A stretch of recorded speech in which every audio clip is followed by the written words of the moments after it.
General Motors just dropped a bombshell on the auto industry, and it's sending shockwaves through every corner of the truck market. We're talking about massive, unprecedented discounts on their full-size trucks. Discounts so steep that it's flipping the entire pricing structure of the U.S. auto industry upside down. For years, GM has been one of the most aggressive players when it comes to selling trucks, but what they're doing right now is unlike anything we've seen before.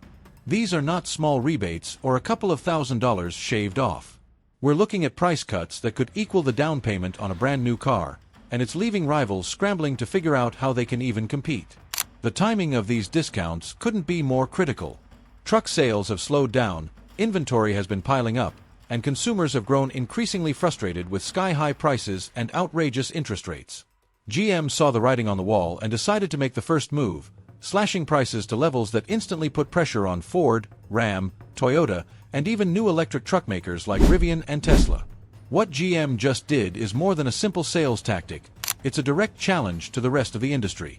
Because when the nation's biggest truck maker cuts prices this aggressively, every other automaker has two choices: match the discounts or watch their sales sink.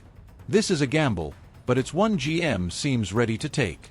They've got thousands of Silverado and Sierra trucks sitting on dealer lots, and these discounts are a clear sign they're determined to move them fast.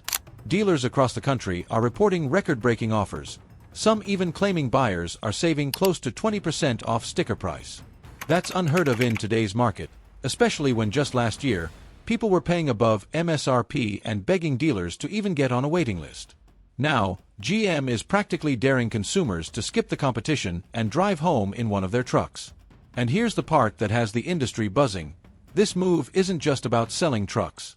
It's about reshaping the battlefield. Trucks are the most profitable vehicles for automakers. They fund everything: EV development, factory upgrades, global expansion. By cutting prices on their most important product, GM is putting short-term profit at risk in exchange for long-term dominance.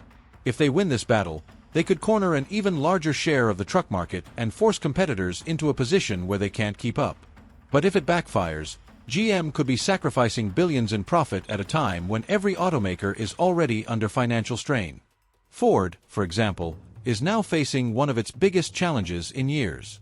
The F-150 has been America's best-selling truck for decades, but GM's sudden wave of discounts threatens that title. Ford can't afford to sit back while buyers flock to Silverado and Sierra lots, but they also can't slash prices too deeply without cutting into their bottom line. The company is already juggling rising production costs, battery investments, and recalls that have cost billions. If Ford matches GM's aggressive discounts, they risk turning their cash cow into a break-even product. But if they don't, they risk losing their grip on the most loyal truck buyers in the country. Ram is in an even tougher position.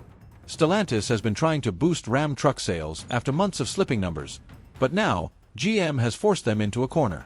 With the next-generation Ram trucks around the corner, the last thing they wanted was a brutal price war right before their big launch. Dealers are already whispering that Stellantis will have no choice but to roll out equally massive discounts on Ram 1500s just to keep pace.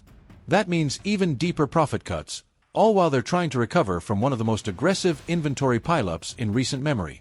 And then there's Toyota and Nissan, two companies that don't even play in the same volume game as GM, Ford, or Ram.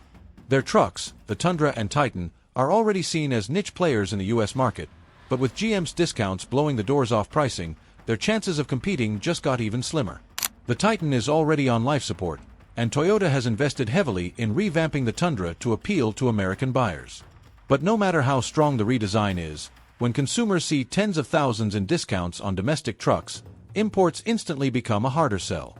The ripple effect doesn't stop with truck makers. Auto lenders, used car dealers, and even leasing companies are feeling the pressure. Used truck values are dropping faster than expected because these discounts make brand new trucks more attractive than lightly used ones sitting on dealer lots. Imagine being a buyer who just paid near sticker price for a truck a few months ago, only to see the exact same model discounted by thousands today. Resentment is building, and the resale market is starting to feel the pain. Banks and finance companies are also watching closely, because if resale values crash, that means higher risks on auto loans and more customers potentially walking away from upside-down deals. If this spiral continues, we could be looking at one of the most disruptive shakeups in the U.S. auto industry in over a decade. Automakers thrive on stability, predictable pricing, steady demand, and controlled production. But GM's decision has cracked that foundation wide open. Factories that were already running at cautious levels may soon face the risk of cutbacks if inventories move too slowly despite discounts. Layoffs could follow, especially among suppliers who rely heavily on truck production contracts. From tire manufacturers to steel suppliers, the entire supply chain is tied to how well these trucks sell, and a sudden drop in profitability could trigger a wave of belt-tightening across the industry. Even the government might get pulled into the mix. The auto sector isn't just another business. It's one of America's biggest employers and a cornerstone of the economy. If truck sales nosedive or companies start bleeding cash from slashed prices, Washington could face mounting pressure to step in, either with incentives, subsidies, or policies designed to stabilize the market. Remember, during the 2008 crisis, it was GM and Chrysler that needed a bailout to survive. While today's situation isn't identical, the echoes are impossible to ignore. A full-blown truck price war could recreate that atmosphere faster than many realize. But here's the real twist. Consumers, at least for now, are the big winners. Shoppers who have been locked out of the market due to sky-high sticker prices and rising interest rates suddenly have leverage. They're walking into dealerships with more negotiating power than they've had in years, and for the first time since the pandemic-era shortages, it feels like the tide has turned in their favor. Buyers are finally able to push back, and GM's discounts just gave them the weapon they needed to demand better deals across the board. The irony, however, is that while buyers are celebrating these massive discounts, the long-term outlook isn't so simple. Price wars rarely end cleanly. Once automakers get locked into a cycle of undercutting each other, it's hard to climb back out without massive financial damage. And if companies are forced to cut corners, delay new models, or scale back on EV investments just to survive the short-term hit, the industry could be setting itself up for an even bigger crisis down the road. Let's talk about the consumer reaction, because this is where the story takes a dramatic turn. For years, Americans have felt squeezed by the auto market. Skyrocketing prices, inflated dealer markups, and interest rates that doubled monthly payments compared to just a few years ago. Families that once saw a new truck as an attainable purchase suddenly found themselves priced out, settling for older models or delaying their buying decisions altogether. Now, with GM unleashing discounts this big, those same families are rushing back into showrooms, and the excitement is spreading like wildfire. Dealers are reporting packed lots again, something we haven't seen since before the pandemic shortages. Customers are walking in with the expectation of scoring record-breaking deals, and word of mouth is driving even more foot traffic. Social media is amplifying the buzz, with truck buyers sharing screenshots of offers that look almost too good to be true. For many Americans, it feels like justice after years of feeling ripped off by inflated pricing. But here's the catch. Dealers aren't all celebrating. Some are quietly frustrated, because while discounts are pulling people in, the margins on each sale are shrinking dramatically. That means dealers need to move a much higher volume just to stay profitable, and not every region has the demand to make that happen. Another unexpected shift is happening in the used car market. Consumers who were considering a used truck are now second-guessing their decisions. Why pay nearly new car prices for a 3-year-old truck when a brand-new Silverado or Sierra suddenly falls within reach? This mindset is causing used truck values to sink faster than analysts predicted, and that has ripple effects for anyone who financed a used vehicle at peak pricing. Owners could soon find themselves upside down on loans, stuck owing more than their trucks are worth, a financial nightmare that could echo through the banking sector if defaults begin to rise. And then there's the cultural angle. Trucks aren't just vehicles in America, they're symbols of strength, work ethic, and identity. When a shift this dramatic happens in the truck market, it isn't just about dollars and cents. It reshapes how Americans view ownership, loyalty, and value. A lifelong Ford or Ram fan might suddenly switch allegiance if GM is offering them a deal they can't refuse. Loyalty is fragile when wallets are stretched thin, and GM is banking on that vulnerability to win buyers away from their rivals for good. On Wall Street, GM's move has become the hot topic of debate. Analysts are split right down the middle. Some are calling it a genius strategy to grab market share while competitors drag their feet, while others are warning it could be a financial disaster in the making. Investors are watching every sales report, every earnings call, and every whisper from dealer networks, trying to gauge whether GM is rewriting the rules of the truck market or digging itself into a dangerous hole. For the bullish crowd, the logic is simple. Trucks are America's best-selling vehicles, And whoever controls the truck market controls the profit engine of the auto industry. If GM can use aggressive discounts to lure away lifelong Ford and Ram buyers, those wins could translate into repeat customers for years to come. The thinking here is that short-term pain on margins could be worth long-term dominance, especially if it cripples rivals who are already stretched thin. It's a scorched earth strategy, but some believe it's exactly what GM needs to cement its place at the top. But the bearish voices are growing louder. They point out that GM, like every automaker, is pouring billions into electric vehicle development, battery plants, and global supply chains.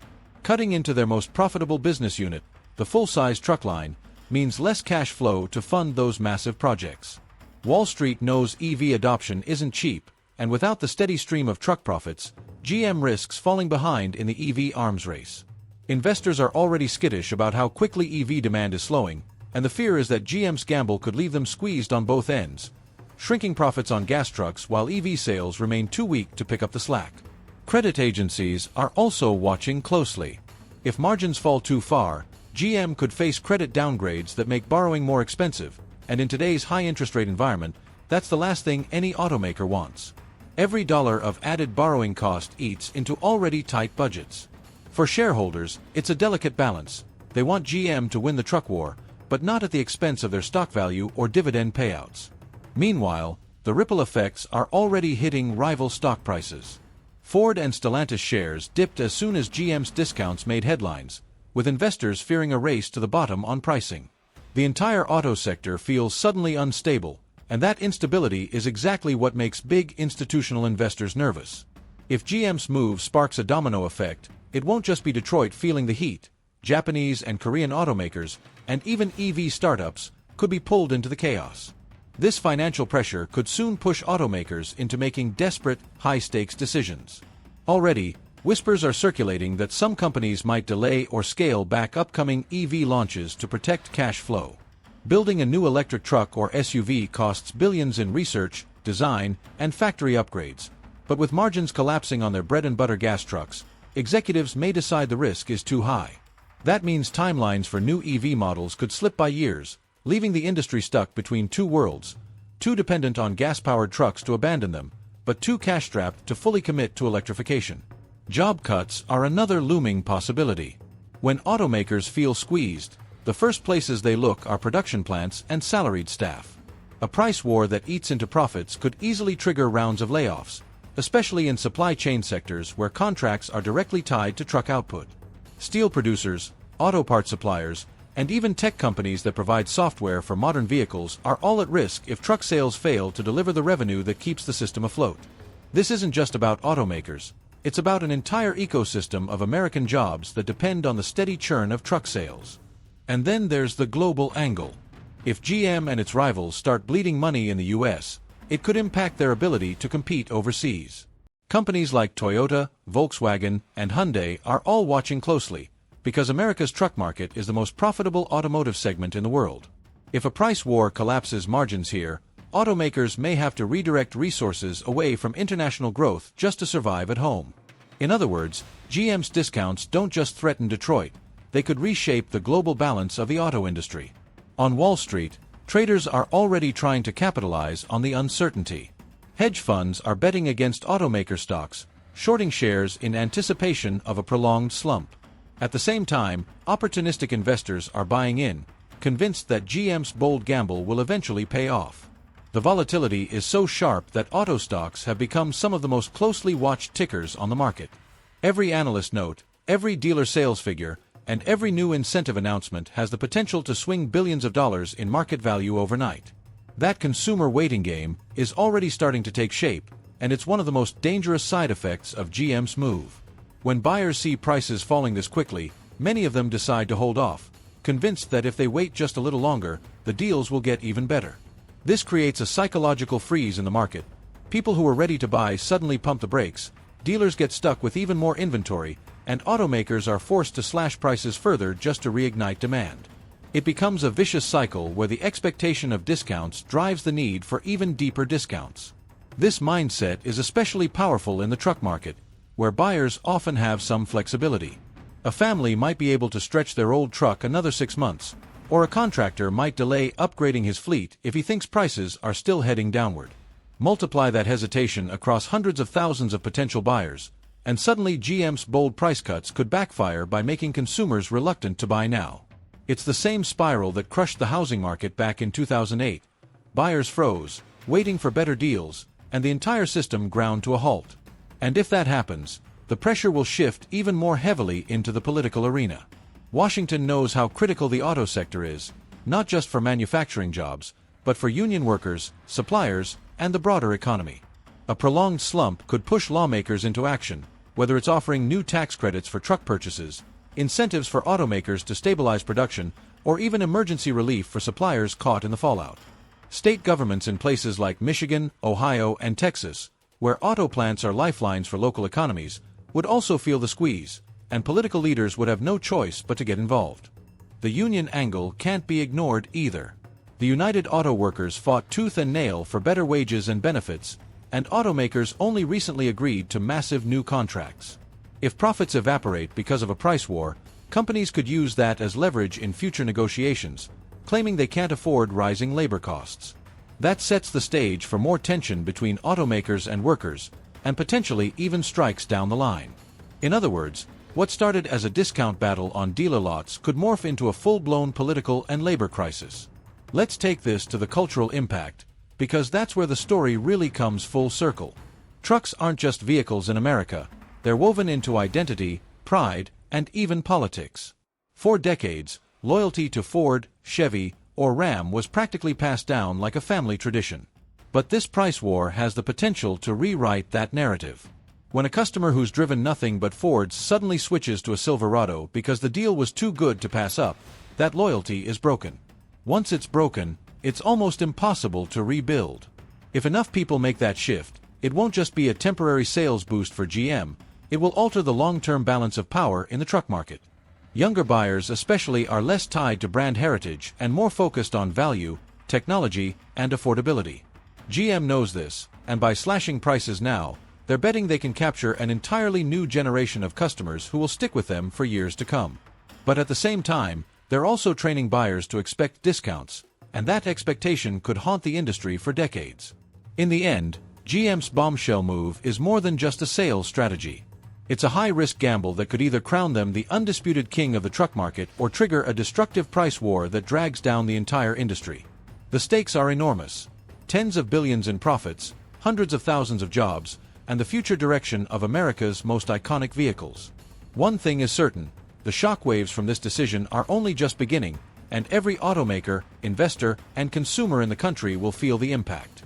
And as this battle unfolds, we'll be here tracking every twist, every response from Ford, Ram, and Toyota, and every ripple effect across Wall Street and Main Street. The truck wars of 2025 may go down in history as the turning point that reshaped the entire auto industry.